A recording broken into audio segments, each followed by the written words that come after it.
Hi everyone, and welcome to a very festive edition of Everything EFL. This is technically our third Christmas episode because if you go way back to episodes 5 and 6, we actually did a couple of Christmas episodes. Although having said that, I did try and change the music on episode 5 today, Sinead, and I accidentally deleted it. So I sent a really panicked voice message to Shane going, help! So check it out or not, I don't know yet. You know, we'll just see. Yeah, how are you, Sinead? Welcome back. Thanks. Yeah, not too bad. Getting a bit stressed, but I'm looking forward to the Christmas break, to be honest. Good. How about you? Good. Oh yeah, I'm on a permanent break at the moment, but I'm really looking forward to Christmas. So should we do a little Christmas cheers? Little Christmas cheers. Yeah. Cheers. What are you drinking? What are you drinking? Good old gin. Oh, nice. Oh, you look like you've got mulled wine. I do. It's flipping delicious. I do love. I don't drink as a rule, but I do love a mulled wine, I have to say. It's a cheeky number, that one. All right then. Okay, so if anybody doesn't know Sinead, this is Sinead McMorrow. She came, when did you, was it episode 35? You did pronunciation with me, didn't you? Episode 35, yeah. Yeah. And she was so spectacularly good, I invited her back for Christmas. And what we're going to do is we're just going to go through loads of different Christmas activities, all ages, all levels. So without further ado, Sinead, would you like to go first? What's your first Christmas activity? Okay, so all of my ideas come from websites. I have no creativity. After years of teaching, I've used it all up. But this one comes from a really nice website called englishisapieceofcake.com. And it's got really nice resources for very high levels, but you know, anything from kind of B1 up is catered for. And this one I think you could even use with, B1 up, I would say. It's an infographic and it's called Christmas by the Numbers. So you could, of course, just take the infographic and use it the way you want. But very kindly on this website, they have created a worksheet where they've removed some of the numbers. So it's quite nice because some of the numbers are there and some of them aren't. So you give this out to students or show it to them in some way and they get thinking. So what are these missing numbers? So for example, I can see these are all in America, by the way. So 74% of Americans go to parties. What percent of Americans do you think exchange gifts? I'd say 96. Really? Actually, no. We think there's a lot of different denominations. 82. Oh, you were closer the first time. It's actually 93%. Okay, interesting. Oh, that's nice. So what's the aim of that activity? For question forms? Yeah, and also because there's lots of different numbers, it's actually really helpful for teaching different ways of talking about numbers, like percentages, big numbers like millions, thousands, dollars, different types of money. So it's really good for that kind of vocabulary. And then just like speculating and sharing ideas, you know, I think it's this. What do you think? Okay, brilliant. So we can share that infographic when I post the website on Instagram and Facebook, and everyone can see what you're talking about. Yeah. Brilliant. That sounds fantastic. Yeah, a little bit different, but lots of facts as well, because I think students retain information as well, don't they, if they're learning new facts? Yeah, and also I think it's good, like not everybody is really into Christmas. I mean, I am, but you know, some people don't really want all of that jazzy stuff. And so this gives them something that's topical, but actually also real and possibly interesting from an economic point of view or from a historical point of view as well. So fabulous. And that will be good for like there's a lot of students in America who are in mainstream schools. English isn't their first language, but they would have the level to do this as well, because you said it was for high levels. So this could work in like an actual school. Absolutely. Yeah. Brilliant. And what I like to do afterwards as well is think like, you know, this is what it's like in America. What do you think it's like here in Italy? What do you think it's like in the UK? And they can go and research and find out information about wherever they want. Oh, it's never ending. It's the gift that keeps on giving, quite literally. Absolutely. Okay, what about you? Okay, so this is a very kind of basic idea. It's nothing like groundbreaking, but I think you can get a lot out of it depending on how you want to do it. So you could start just with some very basic conversation cards put up around the wall, or however you want to do it. What are you doing for Christmas? What are you expecting to get?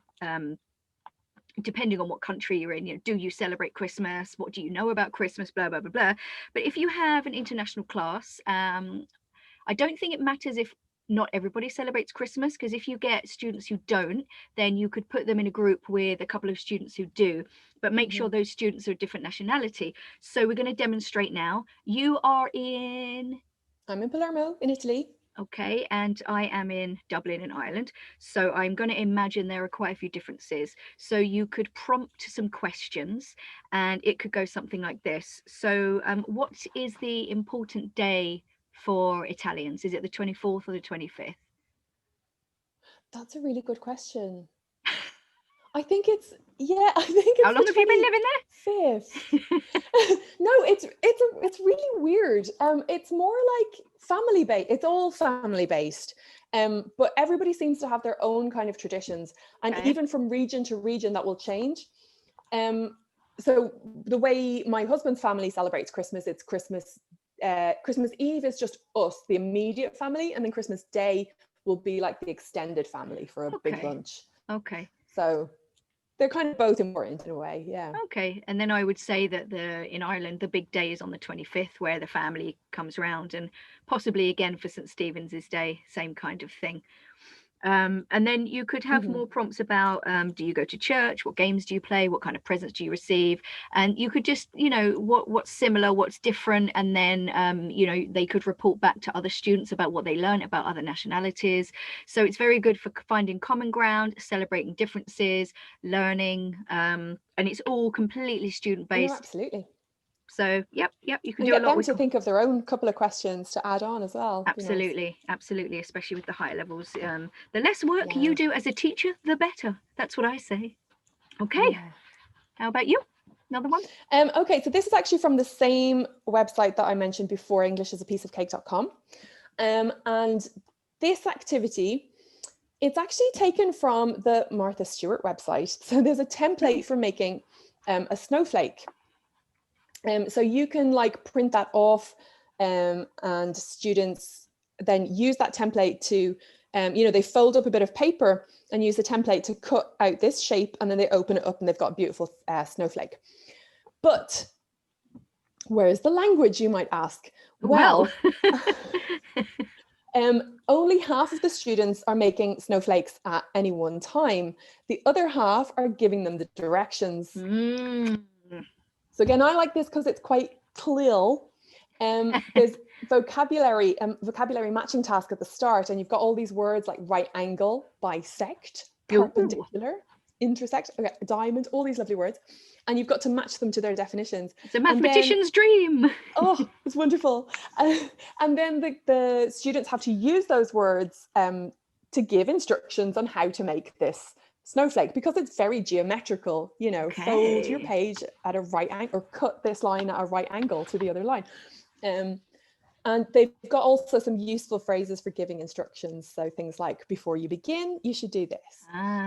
After that, the next thing you do is, and then you've also got some nice phrases for the person making the snowflake, asking for clarity. I'm sorry, I didn't catch that. Could you repeat that, please? There's lots of really nice natural communication. Lovely. Yeah. Oh, that's so nice. And I imagine great fun as well. Great fun. It's good fun. And I like this for online, because obviously you don't want them to see each other. Like, if I'm making the snowflake, I shouldn't see the instructions. So it's much easier kind of to do that online. Somebody can just be telling me something, and I've just kind of got to work away and try to make this shape. And they can make their own templates as well, so they're not all saying the same thing.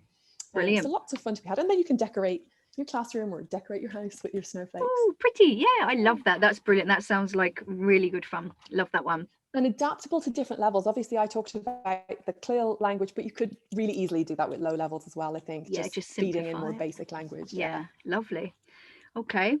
So my next idea, again, nothing groundbreaking, but a good old Christmas quiz. Now, you can do this in so many different ways. You could do the Kahoot, but I think maybe a table quiz would be a little bit nicer. Obviously, if you're online, breakout rooms, something like that.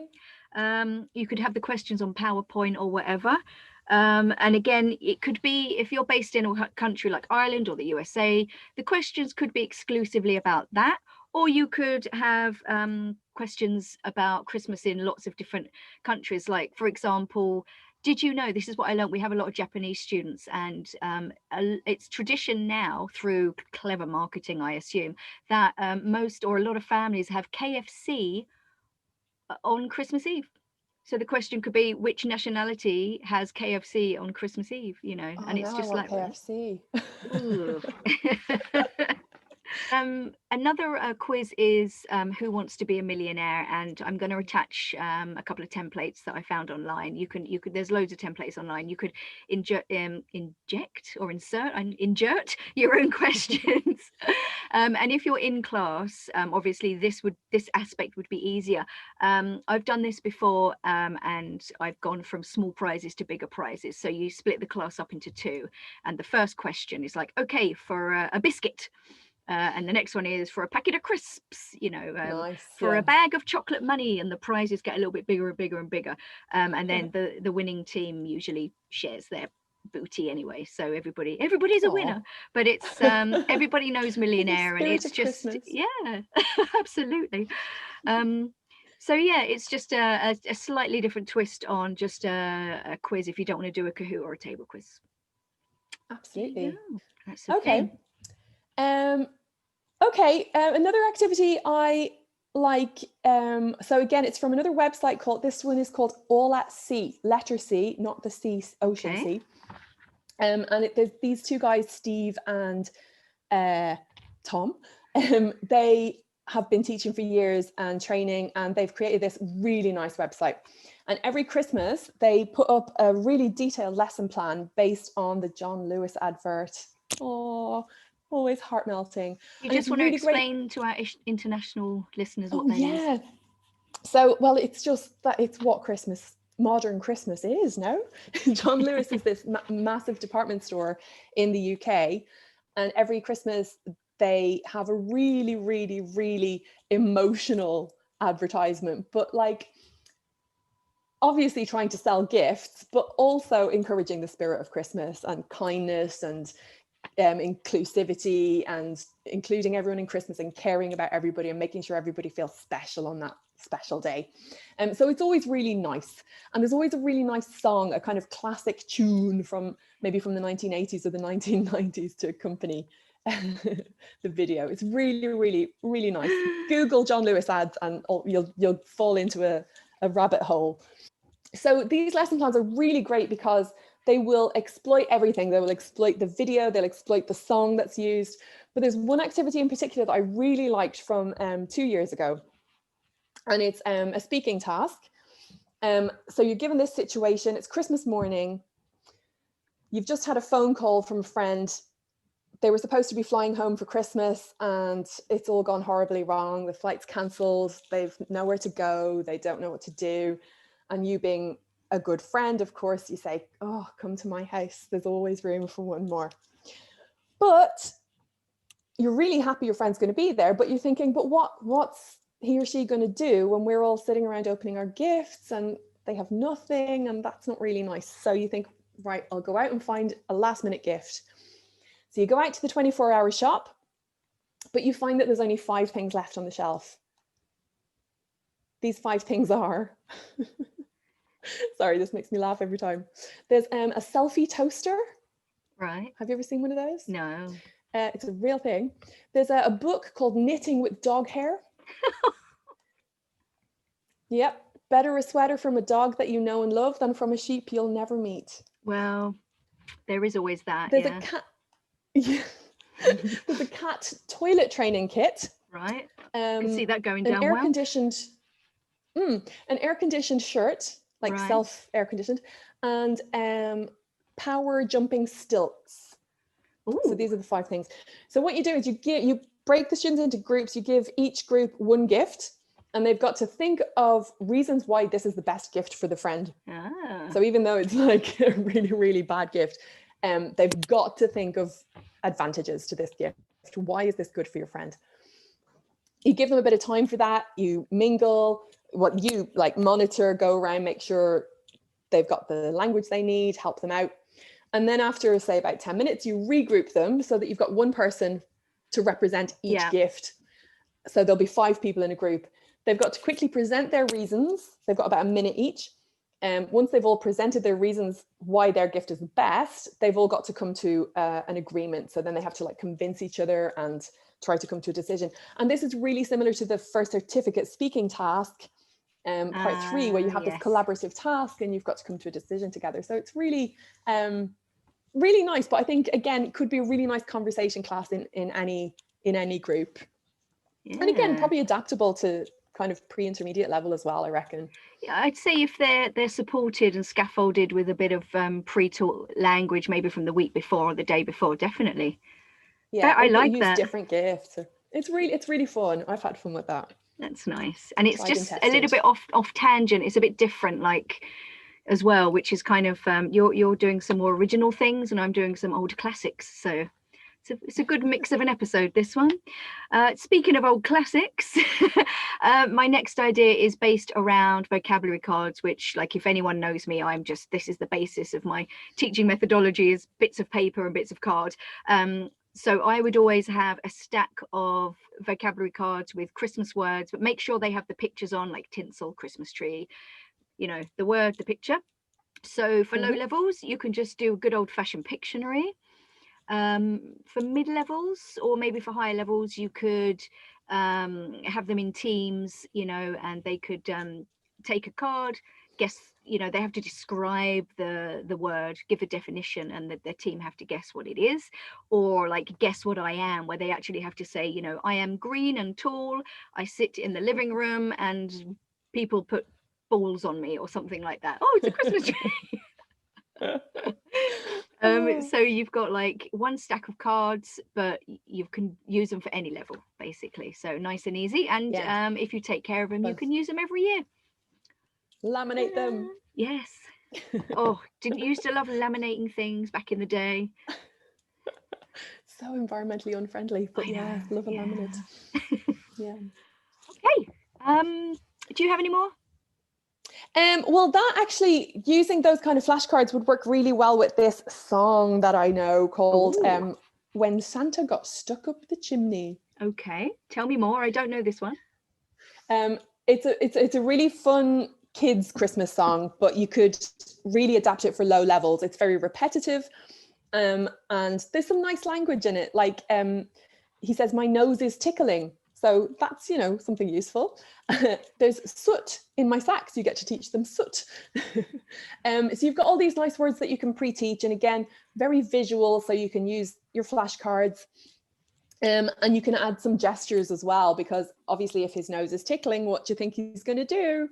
Achoo, he sneezes. So you can kind of get it kind of what's it called, TBL as well, not TBL, TPR. That's getting my acronyms mixed up.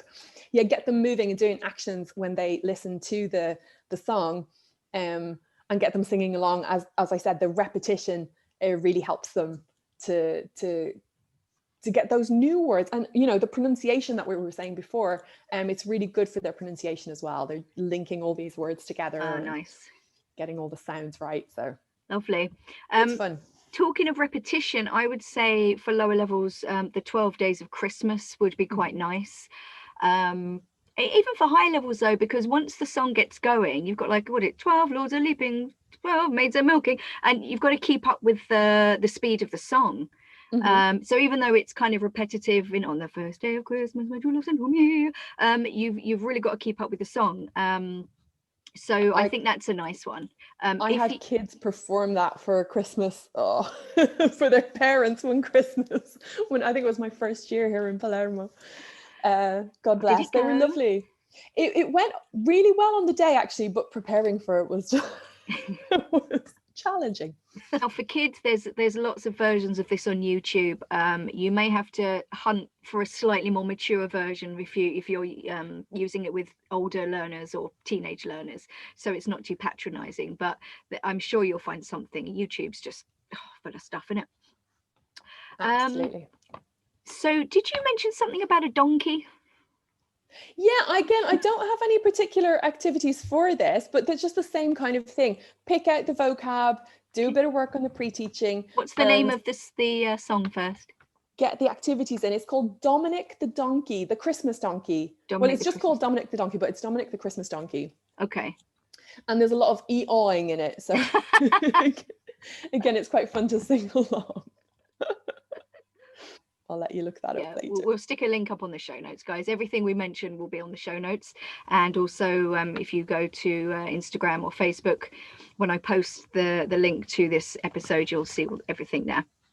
Okay. I think also it's interesting just to get people talking about as well, you know, well, why is Santa so important at Christmas? Why is a donkey important at Christmas? And kind of thinking about the symbolism behind it as well. Yes, where does the donkey come in? Yes, good one. Did you ever sing Little Donkey when you were at school? Was that an Irish? Yeah. Oh, that was my favourite. I used to love that. When I played the coconuts for the donkey hooves. Lucky you, we never got any coconuts. Nice. How about them now? Laurie Myers, also known as Saucebox on Instagram, she recommended Merry Christmas Everyone by Shakin' Stevens, who is a bit of a legend from the early 80s in the UK and Ireland. Massively. And in Macedonia, by the way. How random. It's like David Hasselhoff in East Germany, isn't it? It's just so random. I used to love Shaky when I was a kid. So what Laurie suggests is that it's quite repetitive. So what students can do is stand up every time they hear certain words or phrases. You could even split the class into like 2 or 3 groups. So if one group, when you hear this phrase, stand up. The next group, when you hear this phrase, stand up. Next group, when you hear this phrase, stand up. And maybe do a wave or something, do a dance or something like that. So I think that's a great idea for younger learners or for lower levels. Thank you, Laurie. Or for Christmas parties, as was mentioned. It sounds great fun. Yeah, absolutely. And it was also Laurie's idea to use Last Christmas. Oh, classic. Which I mean, beautiful Christmas song. And I'd never noticed before, but there are actually lots of these metaphors with body parts in the song.